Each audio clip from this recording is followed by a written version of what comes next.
মাই gardening life চ্যানেলে আপনাদের সবাইকে স্বাগত। কয়েকদিন ধরে কন্টিনিউ বৃষ্টি হওয়ার ফলে প্রত্যেকটা গাছের অবস্থা দেখুন, গাছগুলো পুরো নুয়ে পড়েছে। এইভাবে যদি আরও 2-3 দিন বৃষ্টি হতে থাকে তাহলে কিন্তু গাছের ক্ষতি হতে পারে। কেন বলুন তো? গাছে ফাঙ্গাস লাগার চান্স অনেকখানি বেড়ে যাবে। তাই বৃষ্টি থেমে যাওয়ার পরেই আপনারা কিন্তু গাছে ফাঙ্গিসাইড অবশ্যই স্প্রে করবেন। গাছগুলোকে যদি ভালো রাখতে চান তাহলে এই বৃষ্টিতেও আপনারা একটু প্রত্যেকটা গাছের টব অর্থাৎ মাটির মধ্যে জল জমে কি আছে কিনা একবার চেক করে নিন। দেখুন আমার প্রত্যেকটা টবে মাটিতে কিন্তু কোথাও জল জমে নেই, প্রত্যেকটা গাছ বৃষ্টিতে ভিজছে। অ্যাডেনিয়াম গাছগুলো আমি বৃষ্টির জলেই ভেজাচ্ছি, কারণ বৃষ্টির জলে গাছ অনেক বেশি হেলদি হয়ে ওঠে। যদি দেখেন টবের মাটিতে জল জমতে থাকছে, জল কোনো রকমভাবেই ড্রেনেজ হোল দিয়ে বাইরে বের হচ্ছে না, তাহলে একটা লম্বা লাঠি দিয়ে মাটি একটু গর্ত করে দিন। কয়েকটা যদি টবের মধ্যে হোল করে দেন তাহলে দেখবেন কিছুক্ষণের মধ্যেই জমা জল ড্রেনেজ হোল দিয়ে বাইরে বেরিয়ে যাবে। কিন্তু এই রকম যদি কন্টিনিউ বৃষ্টি হতে থাকে তাহলে গাছের তো অবশ্যই ক্ষতি হবে। তো সেই ক্ষতি যাতে না হয় সেই জন্য আপনাদের বারবার বলি, যখনই আপনারা গাছ প্রতিস্থাপন করবেন সুন্দরভাবে মাটি তৈরি করে নেবেন, একেবারে হালকা ঝুরঝুরে মাটি তৈরি করবেন। তাতে যতই বৃষ্টি হোক না কেন, যতই আপনারা গাছের মাটিতে জল দিন না কেন, সেই গাছের মাটিতে জল জমে থাকবে না। যেটুকু জল ধারণ করার ক্ষমতা সেইটুকু জল ধারণ করে বাকি জল কিন্তু টবের ড্রেনেজ হোল দিয়ে হু হু করে বাইরে বেরিয়ে যাবে। বৃষ্টির জল যেমন গাছের জন্য ভালো, তেমনি আবার বৃষ্টির জল নিয়ে আসে বেশ কিছু ক্ষতিকারক ছত্রাক। অতিরিক্ত কোনো কিছুই ভালো নয়। বৃষ্টির জল পেয়ে গাছগুলো যেমন তরতরিয়ে বাড়তে থাকে, কেননা বৃষ্টির জলে প্রচুর পরিমাণে নাইট্রোজেন থাকে, যার জন্য গাছের গ্রোথ কিন্তু অনেক ভালো হয়। তেমনি অতিরিক্ত বৃষ্টিপাতের ফলে গাছে ছত্রাক লাগতে শুরু করে। যেমন এখানে আপনারা দেখতেই পাচ্ছেন গোলাপ গাছের পাতাগুলো কেমন কালো কালো ছোপ ছোপ দাগ হয়ে গেছে এবং ডালগুলো দেখুন আস্তে আস্তে পচতে শুরু করেছে। এইভাবে যদি কন্টিনিউ বৃষ্টি হতে থাকে তাহলে কিন্তু রুট রট হতে পারে, পাউডারি মিলডিউ, এছাড়াও ডাইব্যাক ফাঙ্গাসজনিত রোগ দেখা দেয়। গোলাপ গাছের ক্ষেত্রে বিশেষ করে এই রোগগুলো বেশিই দেখা দেয়। যেমন এই টবটিতে দেখুন গাছ পুরো একেবারে নষ্ট হয়ে গেছে। অতিরিক্ত বৃষ্টিপাতের ফলে গোড়া পচা রোগ হয়ে এই গাছ কিন্তু একেবারে মারা গেছে। এছাড়াও এখানে আমার এই জেড প্ল্যান্টটি দেখুন, পাতাগুলো কি সুন্দর সবুজ ছিল, কিন্তু অতিরিক্ত বৃষ্টিপাতের ফলে 2-1টা পাতা হলুদ হতে শুরু করেছে। তো এই গাছ অতিরিক্ত জল একেবারেই পছন্দ করে না। তো কন্টিনিউ বৃষ্টি হওয়ার ফলেই 2-1টা পাতা হলুদ হতে শুরু করেছে।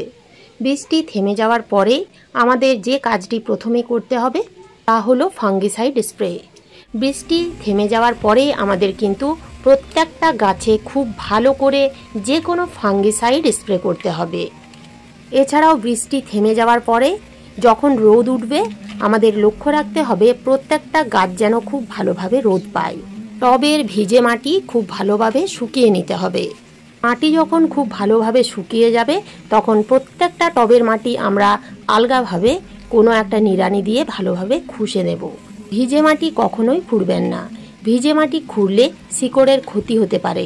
এছাড়াও ভিজে মাটি খোঁড়া কখনোই উচিত নয়।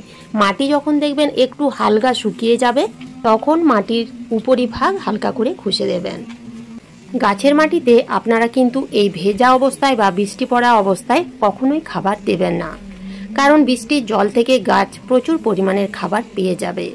যদি আপনারা গাছের মাটিতে খাবার দিতে চান তাহলে বৃষ্টি থেমে যাওয়ার পরে মাটি ভালো করে শুকিয়ে নেবেন, তারপরে আপনারা খাবার প্রয়োগ করবেন। তার আগে কিন্তু খাবার প্রয়োগ করার কোনো প্রয়োজন নেই। বৃষ্টি থেমে যাওয়ার পরেই আপনারা দেখতে পাবেন বেশিরভাগ গাছের পাতায় কিন্তু হলুদ হয়ে ঝরে যাবে, তাতে কিন্তু ভয় পাবেন না। অতিরিক্ত বৃষ্টিপাতের ফলে গাছের মাটি সবসময় ভেজা থাকার ফলে গাছের পাতা কিন্তু হলুদ হয়ে যাবে। হলুদ পাতাগুলো ঝরে গিয়ে আবার নতুন নতুন পাতা গজাতে শুরু করবে। যখনই দেখবেন নতুন নতুন পাতা ছাড়তে শুরু করবে তখন থেকেই দেখবেন পোকামাকড়ের উপদ্রব বাড়তে থাকবে। তো সেই জন্য আপনাদের নিয়ম করে যে কোনো পেস্টিসাইড স্প্রে করতে হবে। আপনারা যদি জৈব কীটনাশক বা পেস্টিসাইড স্প্রে করতে চান তাহলে সুপার সোনাটা ব্যবহার করতে পারেন, এটা কিন্তু খুব ভালো কাজ দেয়। আর যদি রাসায়নিক কীটনাশক স্প্রে করতে চান তাহলে টাবগড় ব্যবহার করতে পারেন। একই সাথে কীটনাশক এবং ছত্রাকনাশক গাছের মাটিতে বা গাছে স্প্রে করবেন না।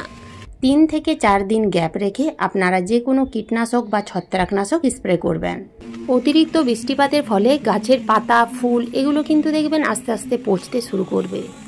সেই পচা পাতা বা পচা ফুল গাছের মধ্যে ফেলে রেখে দেবেন না, সেগুলো আপনাদের কিন্তু একটু ভালোভাবে গাছগুলো পরিষ্কার করতে হবে।